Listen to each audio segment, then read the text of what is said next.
பெருமதிப்பிற்கும் மரியாதைக்குரிய மதுரை வாழ்கின்ற பெரியோர்களே, தாய்மார்களே, நமது மீனாட்சி ஆட்சி புரிகின்ற மதுரை மாநகரில் இன்றைக்கு அனைத்து இந்திய அண்ணா திராவிட முன்னேற்ற கழக கூட்டணியில தேசிய ஜனநாயக கூட்டணியின் வேட்பாளர்கள் மாபெரும் வெற்றி பெறுவார்கள் என்பது உறுதி. 2001 எப்படி இந்த மதுரை மாவட்டத்தில் 10 தொகுதிகளிலும் அம்மா அவர்கள் வெற்றி பெற்றார்களோ அதுபோல இந்த மதுரை மாவட்டத்தில் இந்த தேர்தலில் 26 நமது அண்ணன் EPS அவர்கள் தலைமையிலான தேசிய ஜனநாயக கூட்டணி வேட்பாளர்கள் 10 பேரும் வெற்றி பெறப் போவது உறுதி என்பதை இந்த நேரத்தில் தெரிவித்துக் கொள்கின்றேன். அதுல மேற்கு தொகுதியில உங்கள் வீட்டு பிள்ளையாக உங்களுக்காக பணியாற்றி வருகின்ற அம்மாவின் உண்மை தொண்டர், அனைத்து இந்திய அண்ணா திராவிட முன்னேற்ற கழகத்தின் மூத்த நிர்வாகிகள் ஒருவருமாகிய முன்னாள் அமைச்சர் எனது அருமை நண்பர் செல்லூர் ராஜு அவர்கள் இந்த முறை இரட்டை இலை சின்னத்தில் இதுவரை பெற்ற வெற்றிகளை விட அதிக வாக்கு வித்தியாசத்தில் வெற்றி பெறப் போகிறார் என்பது உறுதி. காரணம், கடந்த 5 ஆண்டுகளில் தமிழ்நாட்டில் நடைபெற்றுக் கொண்டிருக்கின்ற இந்த மக்கள் விரோத துரோக ஆட்சியை முடிவுக்கு கொண்டு வர தமிழ்நாடு முழுவதும் மக்கள் அமைதி புரட்சி செய்ய தயாராகிவிட்டார்கள். வருகின்ற 23ஆம் தேதி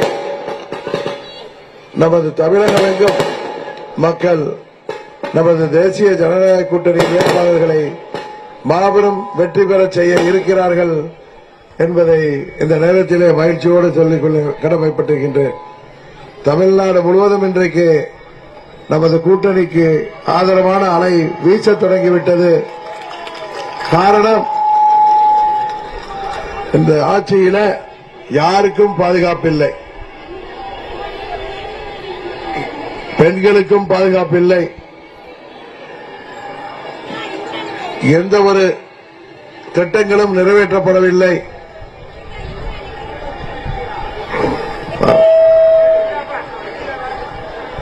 எல்லோரும் இங்கே தமிழ்நாட்டில் யாருக்கும் நிம்மதி இல்லாத வாழ்க்கை தான் செல்கிறது. காரணம், சட்டம் ஒழுங்கு பராமரிக்க வேண்டிய காவல்துறையே இன்றைக்கு திமுகவின் கட்டுப்பாட்டுக்குள் இருப்பதால் அவர்களுக்கே பாதுகாப்பு அளிக்கின்ற ஒரு மோசமான நிலை இன்றைக்கு இருக்கிறது. திமுகவின் அடாவடிகளால், அந்த கட்சிக்காரர்களின் அடாவடித்தனங்களால், அராஜகங்களால் இன்றைக்கு தமிழ்நாடு முழுவதும் ஏழை எளிய மக்கள் மற்றும் அனைத்து தரப்பு மக்களும் பாதிக்கப்படுகிறார்கள். இந்த ஆட்சியாளர்களால் இன்றைக்கு தமிழ்நாட்டில் பச்சிளம் குழந்தை முதல் கல்லூரி செல்கின்ற மாணவிகள், வேலைக்கு செல்கின்ற பெண்கள், வீட்டிலே தனியாக இருக்கின்ற மூதாட்டியில் என யாருக்குமே இந்த ஆட்சியில பாதுகாப்பு இல்லை. இன்னும் சொல்ல போனா எங்கும் ஊழல், எதிலும் ஊழல் என்று இந்த ஆட்சியில இன்றைக்கு தமிழ்நாடு 5 லட்சம் கோடிக்கு மேல் கடனோடு, கடந்த ஆட்சி காலங்களில் சுதந்திரம் வாங்கிய பிறகு வாங்கிய கடனை எல்லாம் மிஞ்சி இன்றைக்கு இந்த ஆட்சியில 10 லட்சம் கோடி கடனாக இருக்கிறது. ஆனால் எந்த ஒரு வளர்ச்சி திட்டங்களும் நடைபெறவில்லை. உதாரணமாக நமது மதுரை மாநகராட்சியில மேயர் உள்பட அனைவரும் ஈடுபட்ட ஊழல்களால் இன்றைக்கு கைது செய்யப்பட்டு மதுரை மாநகராட்சியில மேயரே இல்லை என்கிற நிலைமையில இன்றைக்கு இருக்கிறது. ஒரு பானை சோற்றுக்கு ஒரு சோறு பதம் என்பார்களே, அதுபோல இன்றைக்கு மதுரை மாநகராட்சியின் ஊழல் தான் இன்றைக்கு தமிழ்நாட்டில் எப்படி இந்த ஆட்சி நிர்வாகம் இருக்கிறது என்பதை எடுத்துக் கூறுகிறது. இளைஞர்களுக்கு வேலைவாய்ப்பை உருவாக்கி தர வேண்டிய இந்த ஆட்சியாளர்கள் இன்றைக்கு இளைஞர்களை கூலிப்படைகளாக மாறுகின்ற விதமாக தமிழ்நாடு முழுவதும் கஞ்சா, ஹெராயின் போன்ற போதை மருந்துகள் புழக்கத்தையும் விற்பனையும் அதிகமாக்கி மாணவர்களையும் இளைஞர்களையும் குறிவைத்து தாக்குகின்ற அளவுக்கு இன்றைக்கு இந்த ஆட்சி நடைபெற்றுக் கொண்டிருக்கின்றது. இதுவரை திமுகவின் ஆட்சி 96 நடைபெற்ற ஆட்சிதான் மோசமான ஆட்சி என்பார்கள். அதையெல்லாம் மிஞ்சுகின்ற விதமாக ஸ்டாலினின் ஆட்சியில் இன்றைக்கு அனைவரும் பாதிக்கப்பட்டிருக்கின்றார்கள். தமிழகத்தில் கிட்டத்தட்ட 8000 கொலைகள் நடைபெற்றிருக்கிறது. இங்கே போக்சோ வழக்குகள் அதுபோல இதுவரை இல்லாத அளவுக்கு பதிவு செய்யப்பட்டிருக்கிறது. லாக்அப் மரணங்களே 30 மரணங்களை தாண்டி இருக்கிறது. இன்னும் காவல்துறையில் காவல் நிலையங்கள் எல்லாம் திமுகவினரின் கட்ட பஞ்சாயத்து நிலையங்களாக இன்றைக்கு விளங்கி வருகிறது. எனவேதான் சொல்கிறேன், மீண்டும் தமிழ்நாட்டில் சட்டம் ஒழுங்கு பராமரிக்கப்படுகின்ற ஆட்சியாக இன்றைக்கு மின் கட்டணம் உயர்த்தப்பட்டிருப்பதால் சாதாரண மக்கள் முதல் தொழிற்சாலைகள் நடத்துபவர்கள் வரை இன்றைக்கு பாதிக்கப்பட்டிருக்கிறார்கள்.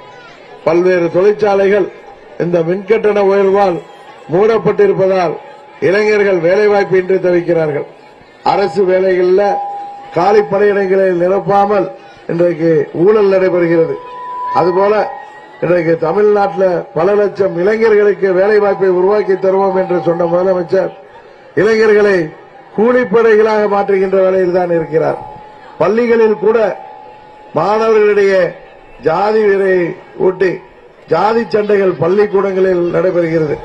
பள்ளிக்கூடங்களில் பாடம் நடத்த விடவேண்டிய இடங்களில் இன்றைக்கு கஞ்சா விற்கப்படுகிறது.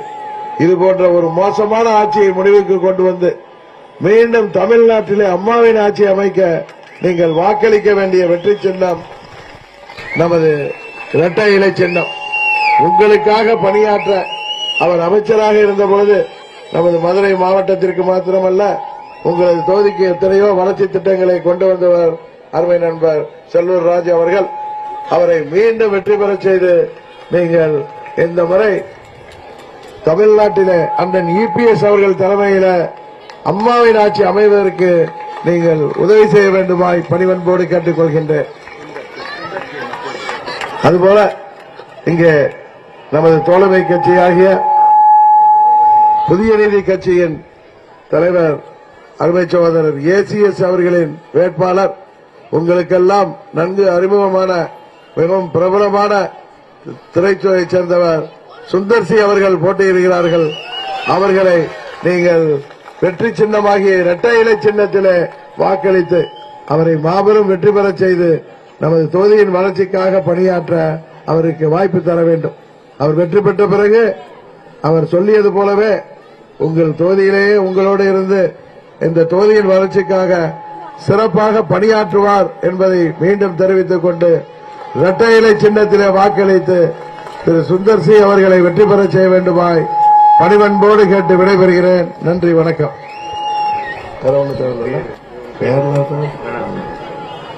இங்கே வருகை புரிந்திருக்கின்ற அனைத்து இந்திய அண்ணா திராவிட முன்னேற்ற கழகம், பாரதிய ஜனதா கட்சி, அம்மா மக்கள் முன்னேற்ற கழகம், புதிய நீதி கட்சி மற்றும் தென்னிந்திய பார்வர்ட் பிளாக், அகில இந்திய பார்வர்ட் பிளாக், மூவேந்தர் முன்னேற்ற கழகம், பாட்டாளி மக்கள் கட்சி, தமிழ் மாநில காங்கிரஸ், தமிழக மக்கள் முன்னேற்ற கழகம் போன்ற அனைத்து கூட்டணி கட்சிகளை சேர்ந்த நிர்வாகிகளுக்கும் செயல் வீரர்களுக்கும் வீராங்கனைகளுக்கும் எனது நன்றியை சொல்லி விடைபெறுகிறேன். நன்றி, வணக்கம்.